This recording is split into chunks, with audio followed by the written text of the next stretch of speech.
I am that living soul allowed to use that? Yes. I am that soul. Sure, yeah, sure. Sure, yep, yes. Are you David? I feel really coerced right now. Thank you. I appreciate that. I'm going to simply remove you from the hearing because I don't need to hear ridiculous commentary from you. That is the person that I was given to use in this life.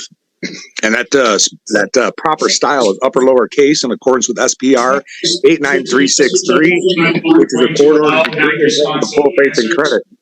I'm going to speak one more time, and then I'm going to allow a response. The answer is either going to be yes or no, and the answer to that question will determine whether or not you're involved in this hearing or not.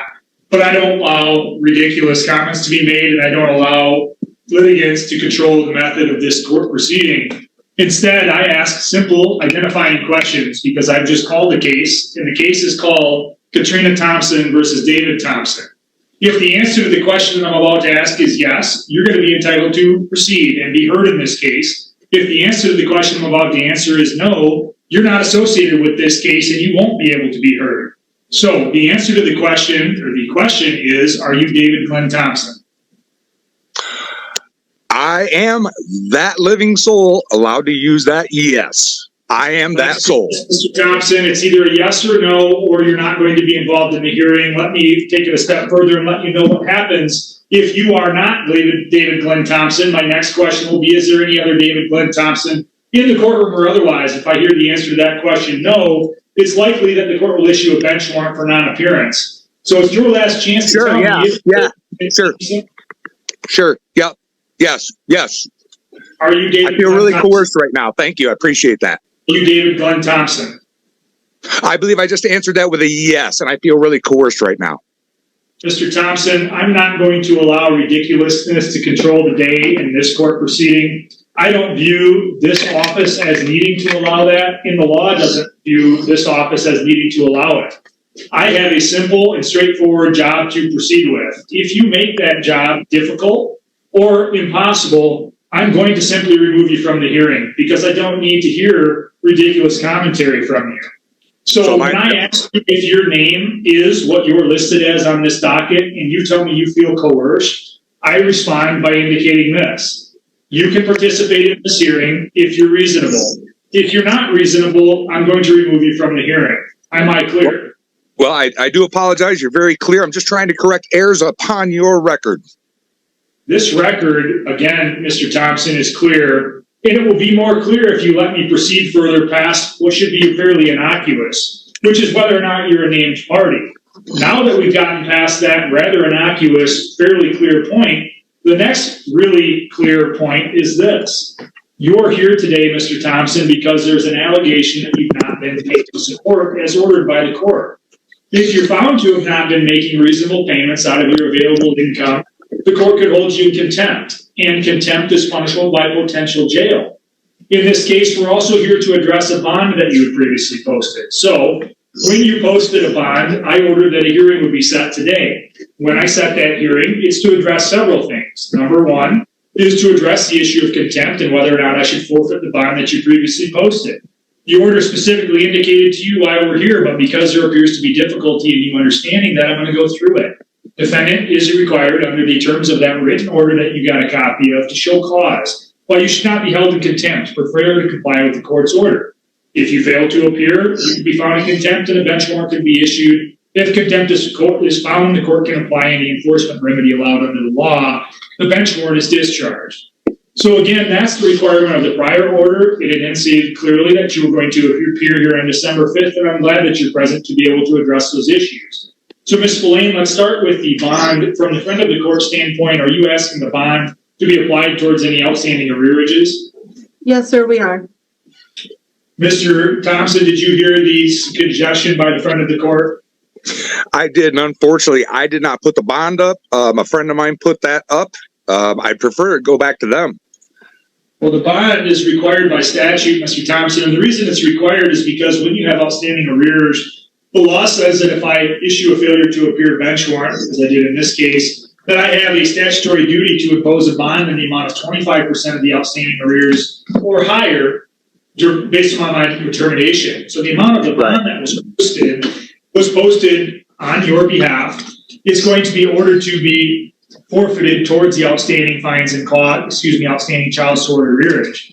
I understand your request, but I'm also confident that the person who posted bond in this child support related matter was, is, or should be aware of the fact that when posted, it could be utilized for those purposes. So I note your objection, but I rule otherwise in order that the bond that was posted will be forfeited towards the ongoing support obligation and or any arrearages. Once that's done, Ms. Spillane, can you tell me in general, what is the outstanding arrears, if there are any, and what is the outstanding monthly support obligation? Your Honor, this is an arrears only case. Once that bond payment is credited to his account, the total balance would be $14,833.05. And does friend of the court have any suggestion on what we should do outside of having the bond forfeited as I've ordered already? We would like to refer the defendant to the referee to monitor payments going forward. Mr. Thompson, did you wish to be heard on that suggestion by the friend of the court?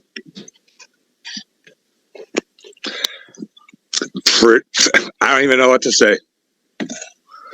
I don't really feel that it matters what I say. You just do what you want. So, I mean, I'm looking at court orders in front of me. I'm looking at House Resolution number 10 saying, you know, you can't ask for money because of the bankruptcy. I don't even believe this is an actual Article 3 court. But hey, here we are.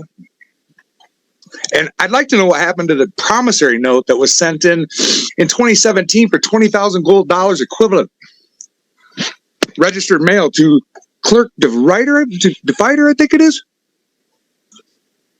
and why that wasn't credited to the account, since that would be a securities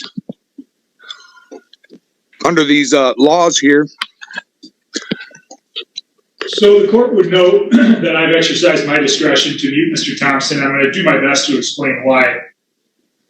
This court proceeding has started difficult. It appears to be proceeding difficult, but it's really not a difficult understanding or case to understand in terms of the background. The background is that years ago, this case was instituted. It's a 2017 case number. It was instituted as a support matter. As the Ms. Blaine just indicated, this is a support arrears only matter, which means there's no longer any support that's currently charging, but there are outstanding arrears. Arrears means, of course, that there was a prior court order, and that court order was for Mr. Thompson to pay support. Mr. Thompson either did challenge that and was found not to have a legal challenge to that amount, or he didn't challenge it. And either way, the amounts have been, for years, been determined to have been owed.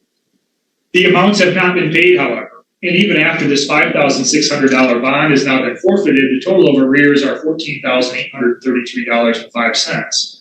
That's not an insignificant amount. When pressed on that issue or questioned if he wanted to be heard, rather than be heard on what the friend of the court issued, which is a fairly, I would say, insignificant request to have the payments going forward monitored through a referee process, Mr. Thompson chose instead to bring up things that have nothing to do with this case. For example, I think, rather oddball claim that this is not an Article 3 court, or things referencing a surety contract, or other words that, although they seem quasi-legal, don't bear any particular relation to this case. And so the court is left with the suggestion of the friend of the court on what appears to be a fairly innocuous arrears-only matter, and I keep saying fairly innocuous to the court. This is not a difficult factual determination. It's not a difficult legal determination. An order was apparently in place. It ordered Mr. Thompson to pay. He's not done so. Arrears are in the nature of almost $15,000 after the bond was applied, and yet there's claims about promissory notes and other words that I've heard but don't understand how they have any relationship to this case. And I'm quite confident on the record that's been made so far, if I allowed Mr. Thompson to be heard further, I would become more confused, not less. And so it's important for me to note that every opportunity is given to litigants to be heard.